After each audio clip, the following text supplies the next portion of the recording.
2016 race heating up. Presidential hopefuls are making their way to the pivotal state of South Carolina. Its primary is still about 10 months away. Marco Rubio will be there this weekend. Jeb Bush visited the state just days ago. And since 1980, all but one of South Carolina's primary winners went on to the Republican nomination. And that means the backing of Governor Nikki Haley could change the political dynamic. She spoke only to CBS this morning. Will you endorse a candidate before the primary?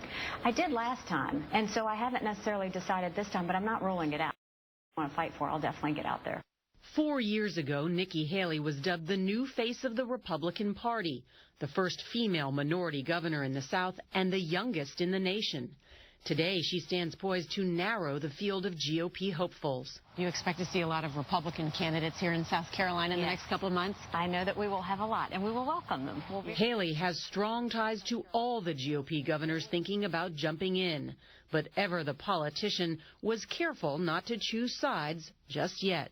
Jeb Bush has been a mentor to you over many years. What would make him a good president? Jeb Bush was very kind to me in a time when I needed it. He's always kind of been that person I could call whenever something came up. You are a big fan of Governor Scott Walker. I am. He's a dear friend. You know, we've got a lot of friends that are running. But you and Governor Walker are a lot alike in the sense that you've both fought the unions. Yes. And Governor Walker is leading in the polls in your state in terms of a Republican primary race for president. Does that surprise you? It doesn't surprise me. He's come in, he's rolled up his sleeves, he's gone out there and he's talked to people, and I think he's going to continue to do that. Haley is one of only 3 female Republican governors nationwide and will no doubt play a larger role in her party's efforts to attract new voters. 2012's presidential election was the largest gender gap ever. The next president of the United States. Mitt Romney lost female voters by 12%. Does the Republican Party have a problem with women voters? No, I don't think so. I mean, you look at the Republican women governors that are all fantastic. But if the Democratic Party has a woman on their ticket, like Hillary Clinton, is the Republican Party going to need a woman on their ticket? I don't think so. And I think it's fantastic that we're going to have a woman on the ticket. I don't have a single policy that I think I agree with Hillary Clinton on. But I respect the fact that she's put herself out there. I respect the fact that she's going to do this. Haley had to put herself out, too. Her parents were immigrants from India who moved to the tiny town of Bamberg, South Carolina, in search of the American dream, at a time when she says people there only knew 2 colors, black and white. What did you learn from that?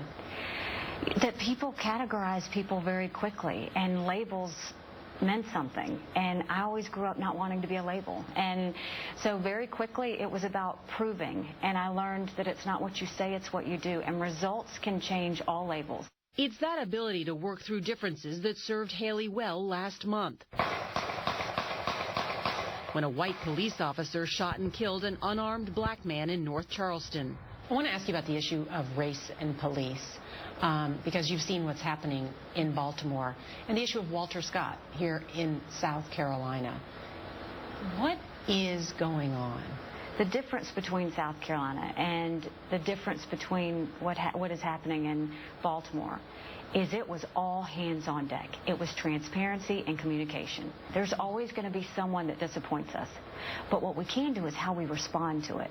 And responding to it with transparency and communication is what's needed in every state. Every person deserves to know the truth.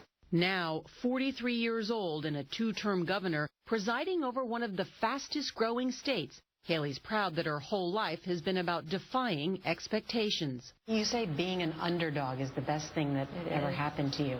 How so? I've never known what it's like to not be the underdog. I've never known what it's like to not have people underestimate me. It gives you a passion to want to prove things, and it gives people the element of surprise when you do, so it makes it fun.